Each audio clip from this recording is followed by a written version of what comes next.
Yoshlarni vatanparvarlik ruhida tarbiyalash, ularni harbiy xizmatga bo'lgan ishtiyoqini oshirish maqsadida hududlarda qator ishlar olib borilmoqda. Viloyatimizdagi harbiy qismlarda ham yosh vatanparvarlik yig'ini ishtirokchilari o'rtasida O'zbekiston Respublikasi Qurolli Kuchlar Akademiyasi boshlig'ining kubogi uchun musobaqalar bo'lib o'tdi. Hozir shu haqda.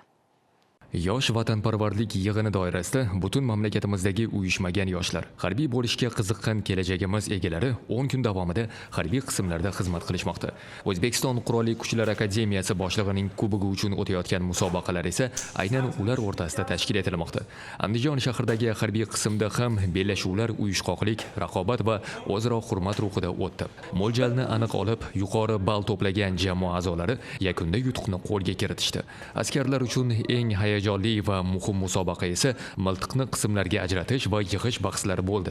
Uning davomida yosh posbonlarimiz qisqa muddatda bu borada yetarli malakaga ega bo'lganini ko'rsata olishdi. Shundan so'ng gaz niqobini tezkorlik bilan taqish bo'yicha bellashuvlar murosasiz tarzda o'tdi va nihoyat jamoa a'zolari savol-javob shartiga o'tishdi. Uning davomida yosh askarlar qonunchilik, davlatimiz ramzlari, buyuk ajdodlarimiz, qadimgi va yangi tariximizdagi muhim voqealar va shaxslarga oid savollarga batafsil javob berishdi.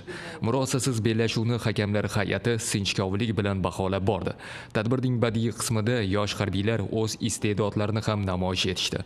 Kuy-qo'shiqlar, she'rlarni ifodali aytib, serqirra inson ekanini barchaga namoyish etishdi.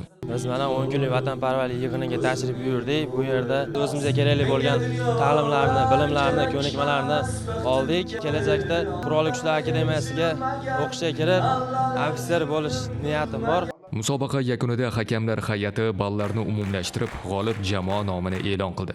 Muvaffaqiyatga erishganlarga diplom va O'zbekiston Qurolli Kuchlari Akademiyasi boshlig'ining kubogi topshirildi. Ushbu yig'in 10 kun davomida o'tkazilishiga qaramasdan yoshlardagi shijoat, ulardagi g'ayrat, ulardagi vatanparvarlikni ko'rib, akademiya, Qurolli Kuchlar Akademiyasi, demak, kursantlari hamda bitiruvchi ofitserlari qoyil qolishdi. Bugungi o'tkazilgan musobaqada demak yoshlarda intellektual bilim salohiyati, ularning epchilligi, ularning chaqqonligi harbiy va vatanparvarlik yo'nalishidagi musobaqalarda yaqqol namoyon bo'ldi.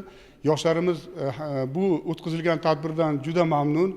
Tadbir doirasida ularda Qurolli Kuchlar Akademiyasi bo'yicha savollar berildi. Faoliyati bo'yicha savollarga tegishli ravishda javoblarni olishdi hamda umumiy yig'inda 100 nafar ishtirokchilar orasida 17 nafar yoshlarimiz aynan O'zbekiston Respublikasi Qurolli Kuchlar Akademiyasiga o'qishga kirishga o'zlarini takliflarini berishdi hamda kelajakda ofitser bo'lib, vatanga sadoqat bilan xizmat qilib, o'z hissasini qo'shishni mamnuniyat bilan aytishdi. Aytish joizki, yosh vatanparvarlik yig'ini davomida ishga marhamat mono markazi tomonidan kelajagimiz egalariga turli kasblar bo'yicha tushunchalar ham berilmoqda.